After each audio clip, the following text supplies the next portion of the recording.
آج میں آپ کو کہانی سناتی ہوں، کر بھلا ہو بھلا۔ بہت پرانے زمانے کی بات ہے۔ ایک قافلہ سفر کر رہا تھا۔ اس زمانے میں سفر کرنا بہت دشوار ہوتا تھا۔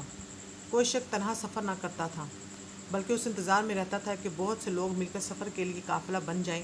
پھر یہ قافلہ سفر کے لیے ضروری سامان اکٹھا کرتا، اس کے بعد سفر کا آغاز کیا جاتا۔ عام طور پر سفر پیدل ہی کیا جاتا اور منزل پر پہنچتے پہنچتے بہت عرصہ لگ جاتا۔ لوگ سفر کی تکلیف برداشت کرتے، ایک دوسرے کو سہارا دیتے اپنی منزل پر پہنچتے۔ یہ قافلہ بھی کئی دن سے سفر پر تھا۔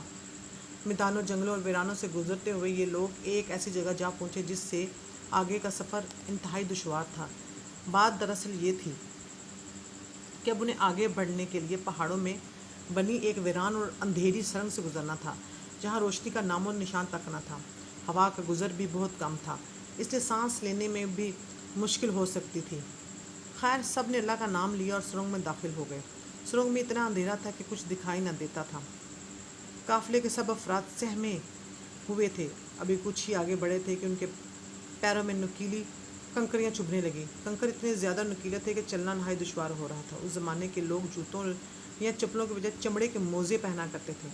نکیلی کنکریاں ان موزوں میں سوراخ کر کے ان کے پیروں کو بری طرح زخمی کر رہی تھیں۔ یہ لوگ بڑی ہمت اور حوصلے سے آگے بڑھ رہے تھے اور دعا کر رہے تھے کہ اندھیری سرنگ کا یہ سفر جلد از جلد ختم ہو جائے۔ اچانک ان میں سے ایک آدمی کو کچھ خیال آیا کہ اس نے جھک کر کنکریوں کو اپنی جیب میں بھرنا شروع کر دیا۔ دوسرے لوگوں نے پوچھا، تم یہ کیا کر رہے ہو؟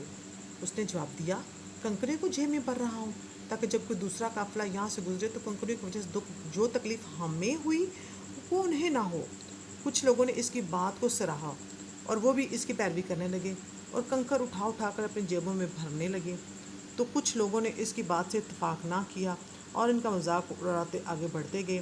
خدا خدا کر کے اندھیری سرنگ کا یہ دشوار سفر ختم ہوا۔ وہ سرنگ سے باہر آ گئے۔ سرنگ سے باہر آ کر وہ ایک گھنے اور سایہ دار درخت کے نیچے کچھ دیر سستانے کے لیے بیٹھ گئے۔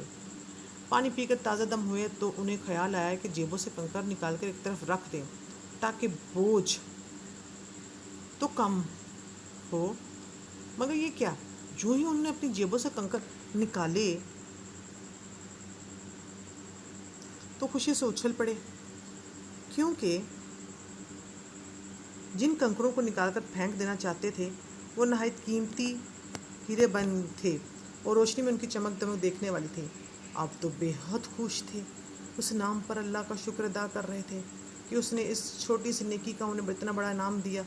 وہ لوگ سرنگ میں ان کا مذاق اڑا رہے تھے، اب وہ بے حد نادم تھے کہ کاش انہوں نے بھی یہ نیکی کی ہوتی۔ کچھ لوگوں نے دوبارہ سرنگ میں جا کر ہیرے تلاش کرنے کی بات کی، مگر زیادہ تر لوگ نہ مانے، اس لیے وہ دل میں پچھتائے ہوئے اگلے سفر پر روانہ ہوئے۔ سچ ہے، کر بھلا